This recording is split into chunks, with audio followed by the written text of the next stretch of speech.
সারা রাশিয়ায় এত ভক্ত বেড়েছে, সারা বিশ্বে যত ভক্ত নেই রাশিয়ায় তার থেকে বেশি ভক্ত আছে ইসকনে। কিন্তু সরকার সেখানেও অনুমোদন করেছে। আবার কোন এক জায়গাতে নতুন সরকার এসছে, তখন বাধা দিয়েছে, ইসকন মন্দিরকে রাশিয়াতে পুড়িয়ে দিয়েছে, ভক্তদের ঘর থেকে বার করে দিয়েছে। আবার কেউ সরকার আসছে, এরকম কোন কোন অসুর রাজা আসবে ভগবত ভক্তিতে বাধা দিবে, কিন্তু ভক্তরা ছাড়েন। আবার ভক্তরা জয়ী হয়েছে।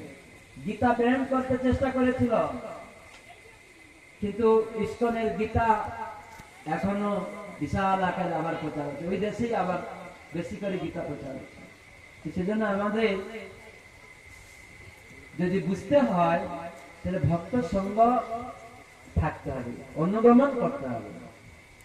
এই পরম ধর্ম যে আত্মার ধর্ম, যে ভগবানের সাথে আমাদের সম্বন্ধ নিত্য, যেটি সনাতন ধর্ম নামে অভিহিত।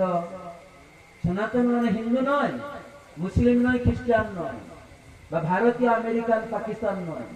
সনাতন মানে নিত্য ধর্ম, ভগবান গড আল্লাহ নিত্য, তার অংশ আত্মা। আমি এই দেহেতে আছি, আমি নিত্য, এই দেহ নিত্য নয়। তো সেই আত্মার ধর্ম হচ্ছে সনাতন ধর্ম। সে হিন্দু কুলে এসেছে না, মুসলিম কুলে এসেছে না, খ্রিস্টান না, আমেরিকায় না, পাকিস্তানে না, ব্রাহ্মণ